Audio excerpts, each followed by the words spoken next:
आता जी बातमी पाहिली मी आपल्या माध्यमातून की जळगावचा अपघात जो झाला आहे तो अतिशय भीषण होता आणि खरं म्हणजे कोणीतरी अफवा पसरवली की त्या गाडीला आग लागली म्हणून आणि प्रवाशांनी त्यातून उड्या मारल्या आणि समोर येणाऱ्या गाडीच्या बरोबर गाडीमध्ये ते त्याच्या येणाऱ्या गाडी खाली गेलेत काही लोक.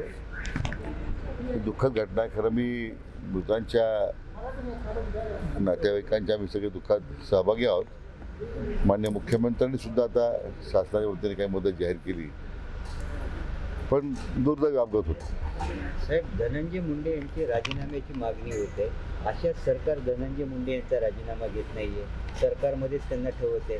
येथे सरकारवर कशा पद्धतीचे रिॲक्शन्स येणाऱ्या काळात होऊ शकते? मला वाटतं की स्वतः माननीय मुख्यमंत्र्यांनी SITची स्थापना केली. काही लोकांमुळे काही SITच्या सदस्यांबद्दल आक्षेप होता, त्यानिमित्त ते माणसं दुसरे अधिकारी नेमले गेलेत.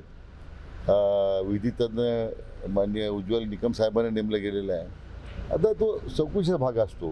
कोणी राजीनामा मागणी केली शेवटी त्याच्या जी काही प्रक्रिया करावी लागते चौकशी करणं वगैरे करणं त्यातूनच मला वाटतं जे सत्य ते बाहेर येईल ना. त्यामुळे सुरू आहेत, त्यांच्या जवळचे लोक आहेत, त्यांच्यावरती 302 सगळे मोका वगैरे दाखल आहेत, तरीही राजीनामा घेत नाही. म्हणजे सरकारच्या याच्यावरती प्रशासन अजितदादाही त्यांना पाठराखण करताना असं आहे की मी म्हटल्याप्रमाणे SITचा एकदा रिपोर्ट येऊ द्या. चौकशी सुरू आहे. जे आरोपी त्या काही आरोपींना अटकही झालेली आहे. एक कोणतरी आरोपी फरार आहे, ते फरार घोषित केलेला आहे. मला वाटतं सरकार आपल्या पद्धतीने आपल्यापर्यंत कारवाई करत आहे ना. मला वाटतं SITच्या चौकशीचा अहवालाची वापर वाट पाहण्याची गरज आहे असं माझं मत आहे. पालकमंत्री पदाबाबतही चांगली घुसखुस पाहायला मिळते. बहुमत असताना सुद्धा सरकारमध्ये असं की स्वाभाविकपणे बहुमत मिळाल्यामुळे आता लोकांच्या अपेक्षाही मंत्र्यांच्या असणं स्वाभाविक आहे. ही काही राजकारणाची एक स्वाभाविक प्रक्रिया असते की ज्यामध्ये प्रत्येकाला वाटतं मी पालकमंत्री ह्या जिल्ह्यात झालो पाहिजे, त्या जिल्ह्यात झालो पाहिजे.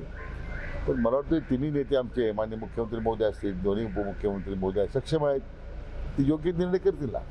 म्हणाले की शरद पवार आणि उद्धव ठाकरे भाजपमध्ये.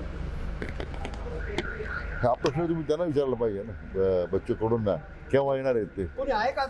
23 तारखेला काही स्फोट होणार आहे असं म्हणले होते. कोण म्हणलं? शिवसेनेचे नेते. हे मला कल्पना नाही. मी असे स्फोट वगैरे माझा काही त्याच्यावर माझा विश्वास नाही.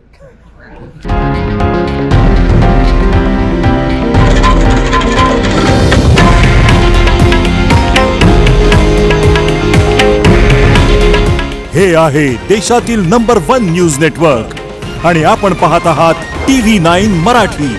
काळजी तुमची, हित महाराष्ट्राचं.